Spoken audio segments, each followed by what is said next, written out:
Hello friends, welcome back to Biospace. ഇന്ന് നമുക്ക് rest of the topics discuss ചെയ്യാം. നമ്മൾ ഓൾറെഡി പറഞ്ഞു, ഡി എൻ എനെ ഫസ്റ്റ് ഐഡന്റിഫൈ ചെയ്ത ആരാണ്? Friedrich Miescher in the year 1869.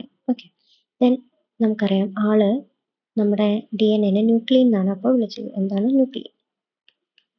ന്യൂക്ലിയനും ന്യൂക്ലിയോയിഡും ഒരിക്കലും തിരിഞ്ഞു പോകരുത്. ന്യൂക്ലിയോയിഡ് എന്ന് പറയുന്നത് എന്താ? ബാക്ടീരിയൽ സെല്ലുകൾ, പ്രൊക്കാരിയോട്ടിക് സെല്ലിൽ ഡി എൻ എ കാണപ്പെടുന്ന ഇങ്ങനെ കോയിൽഡ് ആയിട്ടുള്ള ഒരു സ്ട്രക്ചർ ആയിട്ടാണ്. ആ ഒരു ഏരിയനെ നമ്മൾ ന്യൂക്ലിയോയിഡ് എന്ന് പറയുന്നു. This is nucleon. Okay, then പക്ഷെ ആ സമയത്ത് ആ ഒരു കാലഘട്ടം 1869 എന്ന് പറയുമ്പോഴേ അറിയാലോ, ഭയങ്കര എന്താണ്, അത്രയ്ക്ക് ടെക്നോളജിക്കലി എന്താണ് അഡ്വാൻസ്ഡ് ആകാത്ത കാലത്താണ്. അപ്പോൾ അതുകൊണ്ട് തന്നെ കറക്റ്റായിട്ട് ഡി എൻ എയുടെ സ്ട്രക്ചർ അവർക്ക് ഐഡന്റിഫൈ ചെയ്യാൻ പറ്റുന്നുണ്ടായിരുന്നില്ല. ആർക്ക്? നമ്മുടെ ഫ്രെഡറിക് മിഷറിന്. ലേറ്റർ ഇൻ ദി ഇയർ 1953, ഇത് 1869, ഇത് 1953. 1953 നമ്മുടെ James Watson and Francis Crick double helical structure of D N A propose ചെയ്തു. അവരെങ്ങനെയാണ് പ്രൊപ്പോസ് ചെയ്തത്? അവർ പ്രൊപ്പോസ് ചെയ്യാൻ കാരണം ആയത് ആരാണ്? നമ്മുടെ മോറിസ് വിൽക്കിൻസും റോസ്ലിൻ ഫ്രാങ്ക്ലിനുമാണ്.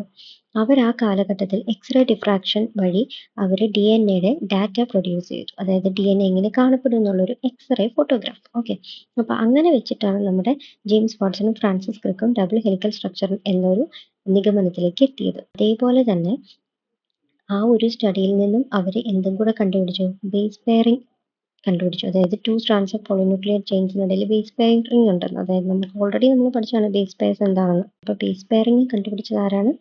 നമ്മുടെ ഫ്രാൻസിസ് ക്രിക്കും ജെയിംസ് വാട്സണുമാണ്. അത് പ്രൊപ്പോസ് ചെയ്യാനുള്ള കാരണം എന്താണ്? മോറിസ് വിൽക്കിൻസിന്റെ റോസ്ലിൻ ഫ്രാങ്ക്ലിന്റെ എക്സ്റേ ഡിഫ്രാക്ഷൻ ഡാറ്റ വഴിയാണ്. ദെൻ അതേപോലെ തന്നെ നമ്മുടെ ഈ ഒരു പ്രൊപ്പോസിഷനിലേക്ക് കോൺട്രിബ്യൂട്ട് ചെയ്ത ഒരാളാണ് എർവിൻ ചെർഗാഫ്.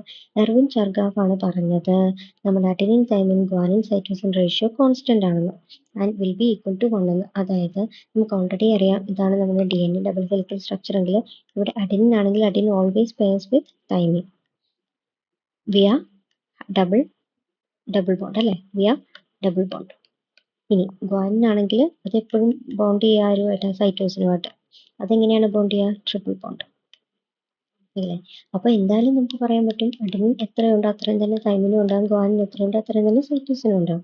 അപ്പൊ അവരുടെ റേഷ്യോ എന്തായിരിക്കും? കോൺസ്റ്റന്റ് ആയിരിക്കും, and will be equal to 1. അത് എന്തായിരിക്കും? കോൺസ്റ്റന്റ് ആയിരിക്കും എപ്പോഴും. അപ്പൊ അത്രയാണ് ഈ ഒരു പാരഗ്രാഫിൽ പറയുന്നത്. നെക്സ്റ്റ് പാരഗ്രാഫ് നമുക്ക് നെക്സ്റ്റ് വീഡിയോയിൽ ഡിസ്കസ് ചെയ്യാം. അതിലേക്ക് ടാറ്റ ബൈ ബൈ. വീഡിയോ ഇഷ്ടമായെങ്കിൽ ലൈക്ക്, ഷെയർ, സബ്സ്ക്രൈബ്.